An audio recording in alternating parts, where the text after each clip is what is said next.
traveling through Proverbs chapter 9, and this is what it reads. And I want you guys to hang in there with me because we're going to read the whole chapter because it's all going to play a relativity to what we're talking about today. Just about 16, 17 verses, 18 verses rather. So let's just journey through this. Verse 1, wisdom has built her house. She has set up its 7 pillars. She has prepared her meat and mixed her wine. She has also set her tables. She has sent out her servants, and she calls from the highest point of the city. Let all who are simple come to my house. To those who have no sense, she says, come eat my food and drink the wine I have mixed. Leave your simple ways and you will live. Walk in the way of insight. Whoever corrects a mocker invites insults. Whoever rebukes the wicked incurs abuse. Do not rebuke mockers, or they will hate you. Rebuke the wise, and they will love you. Instruct the wise, and they will be wiser still. Teach the righteous, and they will add to their learning. The fear of the Lord is the beginning of wisdom, and the knowledge of the Holy One is understanding. I want you to keep in mind that this is repeated. Proverbs 1 verse 7 tells us something very similar, and anything that's repeated bears importance in the scriptures. Let's look at verse 11. For through wisdom, your days will be many and years will be added to your life. If you are wise, your wisdom will reward you. If you are a mocker, you alone will suffer. Folly is an unruly woman. She is simple and knows nothing. She sits at the door of her house on a seat at the highest point of the city. She calling out to those who pass by, who go straight on their way. Let all who are simple come to my house. To those who have no sense, she says, stolen water is sweet. Food eaten in secret is delicious. But little do they know that the dead are there, that her guests are deep in the realm of the dead. First and foremost, let's give it up. Whole chapter. Y'all are amazing. So let's really dissect this. What's the whole bigger picture here? Well, both wisdom and foolishness are calling out to you and me and are Uh-oh. literally looking to get your attention in order for you to do life the way wisdom and foolishness suggests you ought to do life. So it's always in our best interest to take heed to wisdom. But the question becomes, what's really keeping us from heeding this wisdom? Like, what's fighting for our attention that makes us look at things like the Bible or like our relationship with God and think, we can just put that on the back burner. We can come back to it. When I grow old, I can always build a relationship with God. What is it that's fighting for our attention, keeping us from doing that? And here's a few thoughts that I want to give to you. So for some of you, maybe it's some material gains that you're really pursuing and after, trying to chase the bag, trying to get your bread up, trying to get your chips up, and that's become the focal point of your life. For some, it's social media. It could be your work, your occupation.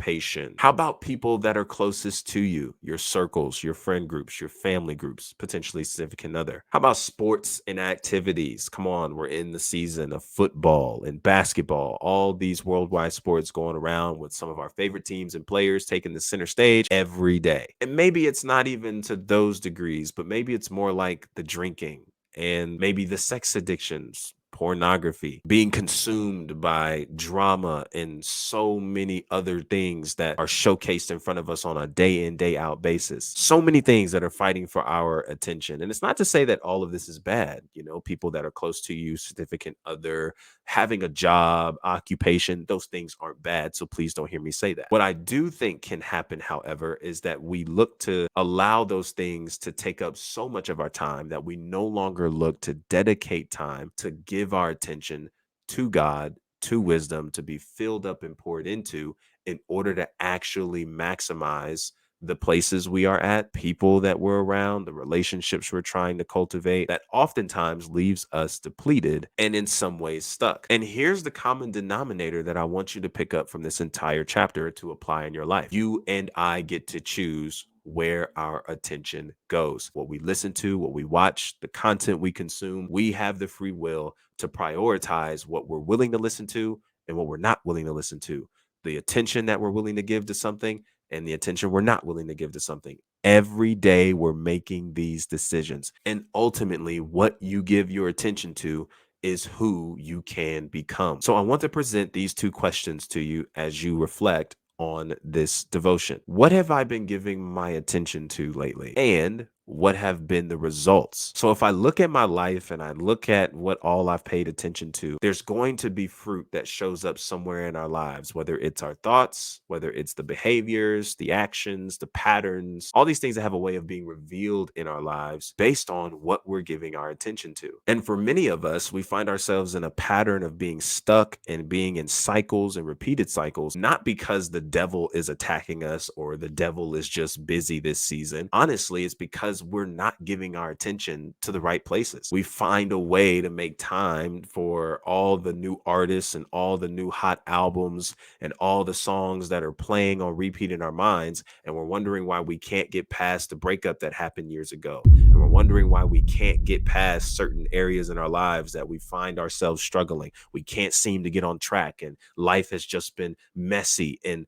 crazy on a consistent basis, it feels like. And it's possible that you're still in those positions because what you are giving your attention to are things that aren't actually helping you out of the situation. They're just providing comfort for you in those situations. And your wounds are being massaged instead of actually getting the healing you need. And with healing comes challenge. With healing comes resistance. With healing comes the willingness and the opportunity to make a decision that I am going to move forward from this one day at a time, one step at a time, by surrounding myself with wisdom and with real people who are going to help me through these real problems that I'm dealing with. So you must be willing to analyze what you're giving your attention to, because easily the biggest problem for a lot of us out here is that we're giving our attention to the wrong places and we're not willing to make time for truth.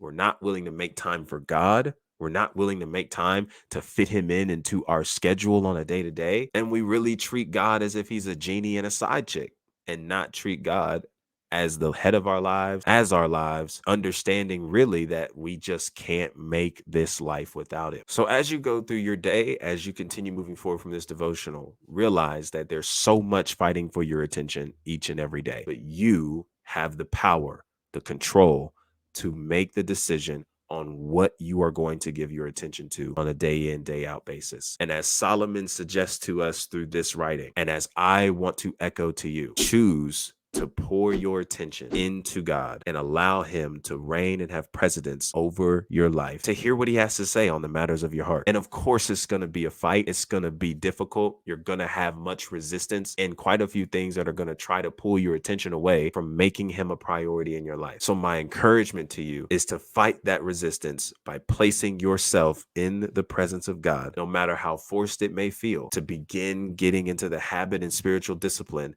of getting into his presence and building consistency there. God of the universe desires to sit with you, speak with you each and every day, and is literally excited the moment your eyes awake, ready to get your day started. You're wanted there. You're desired there. So get there. No matter what you have to say, if anything at all, just simply sitting with him can start your day off in the right direction. And I just think giving our attention to wisdom, ultimately rooted in God, and of course being around wise counsel, being around others who are committed to living this life in Christ, are the spaces you want to be in. Whether it's Bible reading, prayer, listening to sermons and podcasts, prayer journals, listen, all of those things are such good tools to begin developing this spiritual habit and discipline, growing in your relationship with God. And if you don't know where to start, your boy's got your back. Check the link in the description below, and there you'll find the Faith Factory, a document I and a coach of mine came up with, dedicated to serving individuals like you who are looking to build your relationship with God, and have all the resources and tools you need in this document to get things kicked off as you head into the new year. Bible reading plans, music playlists, social media influencers, pastors, podcasts, sermons, you name it, it's all on there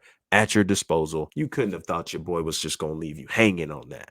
Did you? I thought we was tighter than that. If you like this kind of content and you can appreciate these kinds of devotionals, like this video, share with a friend who could also benefit from hearing such encouragement. I love you guys. And until our next conversation, be easy and be breezy, my friend. Peace.